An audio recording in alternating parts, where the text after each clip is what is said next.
Hey guys, Deathbringer706 here with OnPointTactical. Today we're going to start a new series called Battlefield 4 Pluses and Minuses. We're going to do this in a 4-part series, going through Assault, Engineer, Support, Recon. We're going to talk about things like equipment, weapon balancing, attachments, and just the overall amount of features in Battlefield 4, which in some cases we kind of find to be a little bit overkill. So getting into the equipment portion of the Assault, we're going to bring in Mr. LevelUp. Alright, if you've played Battlefield 4 at all, you'll know that 320 spamming is overkill right now. Would that be a safe statement? Oh, no question about it. You no longer have that risk of losing your medkit to run the 320, so you can run the 320 and any other piece of equipment that is available, except for other versions of the 320. You can't have a 320 high explosive and a 320 smoke. You can't do that at the same time.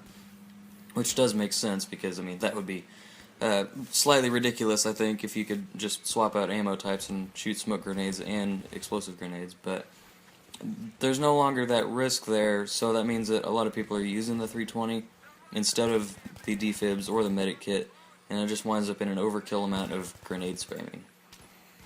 Well, that's right, and that, you know, they're making you choose between the med pouches or the defibs, and that probably, in my opinion, is to get rid of the overkill of bad revives. Yeah, that new revive system, I don't know that it actually fixed anything. Well, it didn't, and it's kind of a pain. We've gone through this in other videos, just sitting there and holding on the defibs. You know, they don't give you a charge meter, they don't tell you anything, so you're just throwing down a quick 20-point revive. Most of us are getting around that, throwing down med pouches with it. Yeah. And I don't know, it didn't really change anything. You're still doing bad revives. Yeah, you're still gonna get crap revives. And in Battlefield 3, you got 100% revive with just one quick shock of the paddles. But while they were on the ground, they were still at 20%. Right. So it's the same sort of idea, except that as soon as they stood up, they were back at 100. Which overall, I think, just made it a bit easier to actually play as a team. But I understand some of the aggravation also comes from getting a room cleared with a frag grenade, and then some dude just runs in there with the shock paddles and revives everybody that you just killed. Sure. That can be slightly aggravating, but overall I think that the pluses far outweigh the minuses of it. Yeah, probably so. What about weapon balancing on the assault rifles? I liked the assault rifles better in Battlefield 3. I don't know how you feel about it, but personally, I mean, everybody misses that M16, but I miss how the 416 was. I miss the F2000. There's just a couple different weapons. But overall, I think that there was a much more rock, paper, scissors mentality about weapon balance in Battlefield 3. You know, this weapon is very good at long range, this one's very good at close quarters. Then you had your sort of, you know, middle-of-the-run weapons like the 416 and the M16 that were really not great at anything. But, you know, that was also their redeeming quality, was that they didn't suck at anything either. You know, and in Battlefield 4, you can take pretty much any assault rifle into any scenario and do okay with it. Yeah. Well, I think that's probably a fair thing to say. I mean, just playing online, getting in different groups and talking, chatting while you're playing, that seems to be one of the hottest topics out there. Yeah.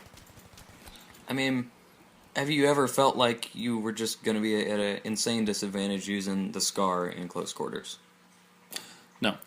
I mean, it does more damage, shoots slower, but, you know, in Battlefield 3, the SCAR H had a 20-round magazine, just as it does now, but it had a higher recoil number than it does now, and its accuracy, like, they did a lot better balancing out the weapons depending on their round size, magazine size, you know, just base accuracy whenever it come right down to it.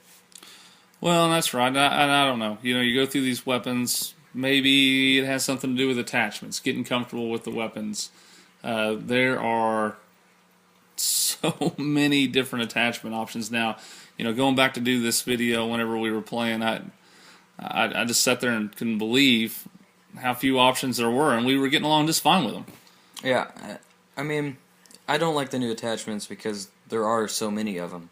And so many of them have a drawback along with a plus. And then there are hidden stats that they don't tell you about, like the vertical grip reduces your spread while on the move. And it tells you that, but it doesn't say that it does it while aiming down sights. It only mentions it for hipfire. Yeah. So, you know, there's little stats like that if you're not a stat monkey and you don't look at SimThick, you'll never know about that. And then you might be using an attachment that has an insane drawback that you just simply aren't told about. Now, it was kind of the same idea with a couple attachments in Battlefield 3, but never to that effect. It was never that large. Yeah. But I think that it just takes away from the gameplay a little too much, because then that means that players are just sitting in the menus trying to figure out what attachments they want to run, with the muzzle brakes, the suppressors, and all the different foregrips and whatnot. But that sort of is just reflected in the fact that features in Battlefield 4 are way overkill. If you think back, and you didn't play Bad Company 2, but it was very basic. There was Squad Deathmatch, Conquest, and Rush. Yeah. That was it. And it was still, I think, one of the better Battlefields, if not the best Battlefield that there has been so far. And we have all these different game modes and different player counts that it's just like they want to have a little bit of everything, but none of it's too terribly good. Yeah. You know, the servers run like crap on Conquest Large, which was like a giant selling point for the next-gen consoles and all that. But it wound up just overall sucking, and so far the server stability sucks far worse than it did in Battlefield 3. The netcode's not all that great, and I think that part of that's just because they've had to work on so many different game modes with, you know, domination, team deathmatch, obliteration, defuse. Yeah. Just all these different game modes with an overkill amount of features in them has led them astray to where they can't really focus on the core game modes of Battlefield. Well, that's pretty much it. Now, guys, tell us what you think about this new little series, what we can do with it. Look for the next ones up on Engineered Kits, Support, and Recon. Today, that's going to do it for us. I'm Deathbringer706. I'm LevelUp. Thanks, guys. Be sure to leave your comments at the end of the video. Thanks.